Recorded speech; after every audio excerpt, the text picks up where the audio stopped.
John Bothwell was born November 20th, 1848, to James and Mary Bothwell of Maysville, Illinois. After graduating from Indiana University, Bloomington, he attended the Albany Law School. Upon receiving his law degree in 1871, he moved to Sedalia, Missouri. Established in 1861 as a rough frontier town in the New West, Sedalia quickly linked its economy to the railroad boom racing across the country, specifically to the Missouri, Kansas, and Texas Railroad, commonly known as the Katy or MKT.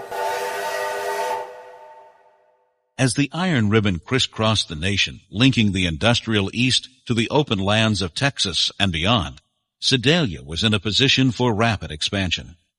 In fact, the Pacific Railroad was the major reason that the town was platted in 1857.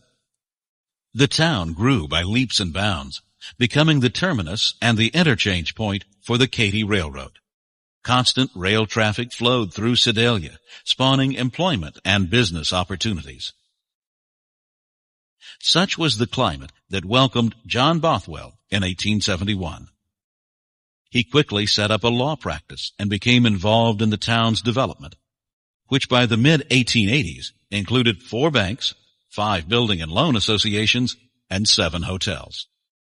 In 1884, John Bothwell married Sedalia native Hattie Ellen Janes, the daughter of Colonel A.D. Janes, a one-time treasurer of the Katy Railroad. Hattie, at 20 years of age, was an accomplished musician and artist. Only a few short years after marriage, Hattie succumbed to complications from pregnancy. No children survived, and Mr. Bothwell never remarried.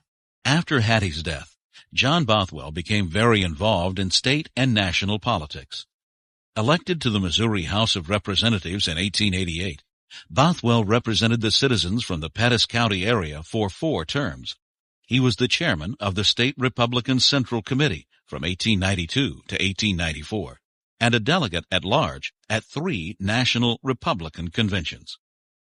Along with Sedalia Senator Charles Yater, Bothwell passed a bill through the Missouri legislature that put the question of moving the state capital from Jefferson City to Sedalia to voters, who defeated the proposition in 1896.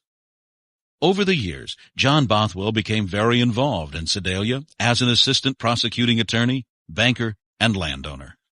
As a legislator, in 1899, he successfully promoted Sedalia as the official site for the Missouri State Fair. Along with other members of the Sedalia Board of Trade, Bothwell helped fund the construction of the Missouri, Kansas, and Texas Railroad repair shops in Sedalia. His continued interest in Sedalia's growth led him to help fund the construction of the Hotel Bothwell and the John H. Bothwell Memorial Hospital. In 1916, Bothwell, along with local families, gave money to build the Bothwell School, located 1 mile south of the present-day lodge. It was during his travels as a circuit judge that he discovered the picturesque bluff overlooking Muddy Creek just north of Sedalia. In 1896, Bothwell purchased the property, named it Stonyridge Farm, and the following year began construction of his beloved lodge. Not only is the lodge built on the 120-foot bluff, but it is built of the bluff, from stone taken from 3 quarries on the Stonyridge property. Bothwell was a very private man, but still enjoyed entertaining at Stonyridge. His original cottage soon became too small for his needs. In 1913, Bothwell began construction of the first of the 3 additions to the lodge.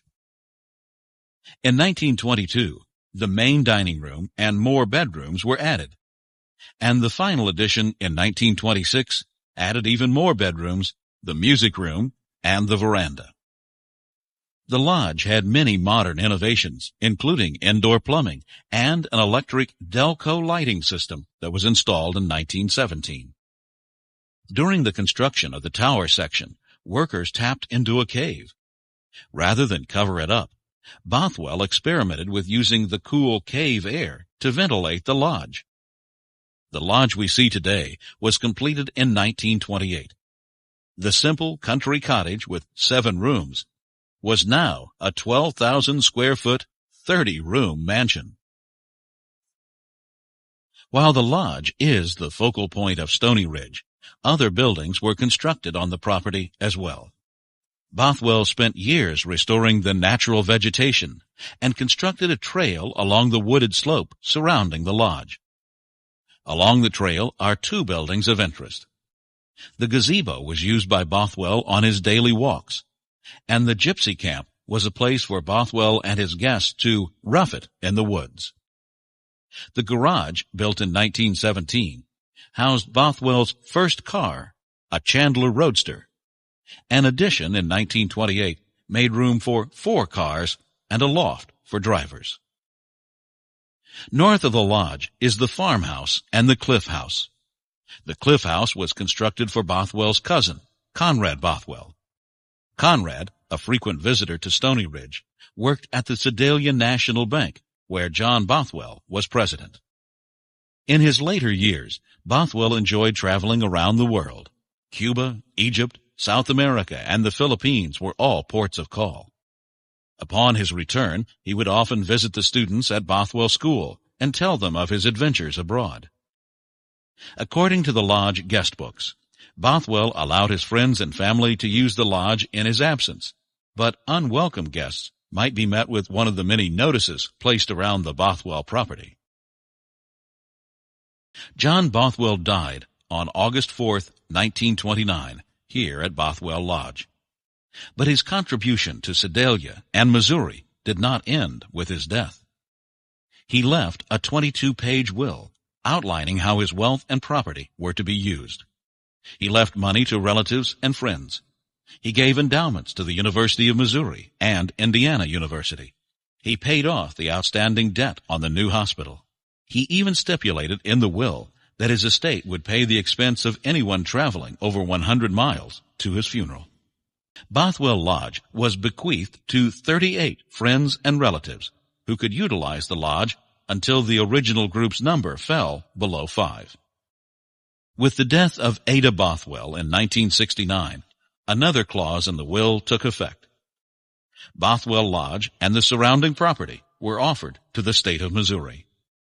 The state accepted the 247-acre property in 1974 and developed it into Bothwell Lodge State Historic Site. Visitors can now gain an insight into this influential Missourian through guided tours of the historic lodge. In addition, nature was, and still is, a great attraction for visitors of the old Stonyridge farm. John Bothwell noted in his memoirs, I have realized my desire to restore the woodlands in some measure, and to preserve and protect the uncut slopes of Stonyridge. I have found much pleasure and satisfaction in my walks around the property. Visitors can experience that enjoyment as they walk along the 3/4 mile of trails that follow the maple-covered bluffs south of the lodge. Picnicking and family recreation are also favorite pastimes of visitors. John Bothwell's foresight in preserving the area and offering it to the state allows us the opportunity to view this piece of Missouri's cultural and natural landscape in much the same way John Homer Bothwell did.